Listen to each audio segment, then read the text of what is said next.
Bonjour, il y avait longtemps que je n'avais pas fait une petite vidéo pour vous parler d'un bouquin, je pense sûrement depuis Le Nom du Vent ou La Roue du Temps.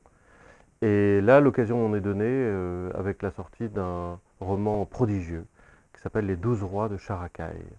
C'est un roman dont j'avais lu, ainsi que quelques autres éditeurs de par le monde, une première version il y a 2 ou 3 ans.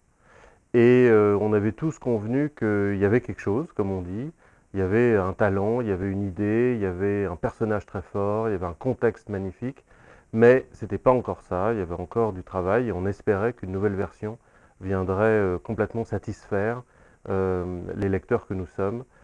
quelques années plus tard. Et nous avions pleinement confiance dans cette nouvelle version parce qu'il se trouve que l'éditrice de Bradley Beaulieu, c'est Gillian Redfern qui est l'éditrice du Nom du Vent, et donc quelqu'un dont on connaissait les qualités pour amener un roman très prometteur à sa version définitive. Et donc, au bout de plusieurs versions et quelques années, eh bien, la version définitive des 12 rois de Characaille est arrivée, et à ce moment-là, il n'y avait plus aucun doute, et nous étions tous convaincus de ses immenses qualités et du fait qu'il allait être sans doute, dans le domaine de la fantaisie, l'événement de l'année. Characaille, c'est une cité au cœur du désert, une cité gigantesque qui est à la fois un enjeu stratégique, commercial, politique, et qui est dirigée depuis des centaines d'années par 12 rois invisibles et mystérieux, qui sont de véritables tyrans, et dans l'ombre desquels prospère cette cité, les riches qui savent se servir de sa position, mais aussi évidemment les gens de peu, les gens des ruelles, les gens de la nuit, et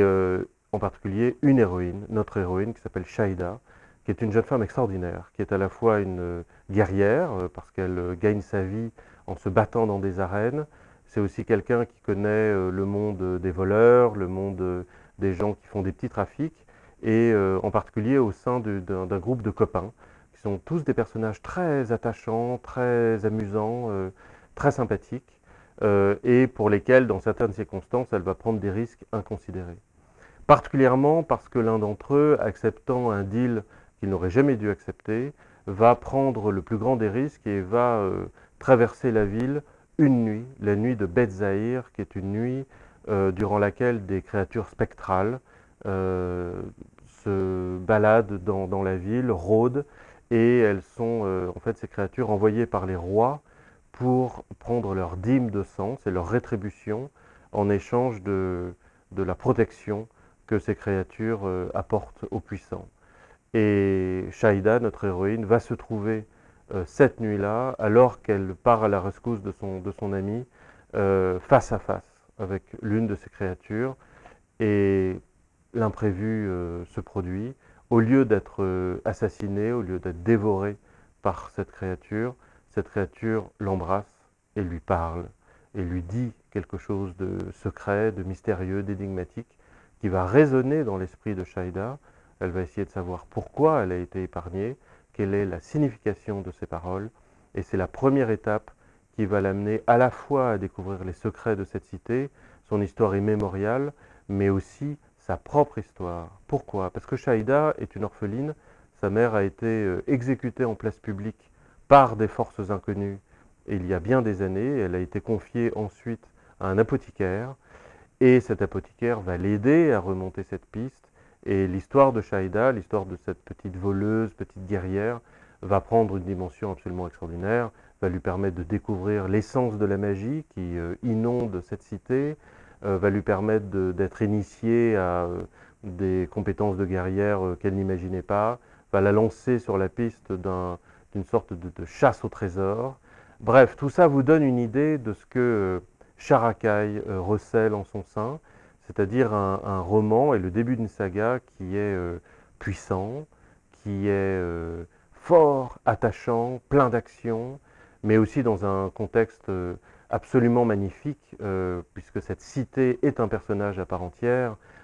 ses recoins, ses ruelles, ses merveilles, dans une ambiance qui est veloutée, qui est scintillante, qui est vraiment, vraiment captivante. Et je trouve que c'est l'un des grands prodiges de ce roman, c'est d'être à la fois une histoire passionnante et captivante, qu'on ne peut pas lâcher, et en même temps la description et l'évocation d'un décor tout à fait merveilleux, comme on en voit très très rarement dans la fantasy. Et c'est de toutes ces manières que Bradley Beaulieu nous apporte un nouveau pan de la fantasy moderne, je pense, dans la foulée de gens comme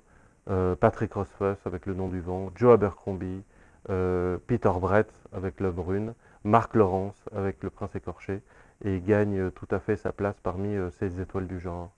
Bradley Beaulieu, d'ailleurs, qui sera à Paris en visite pour rencontrer ses premiers lecteurs le 20 septembre.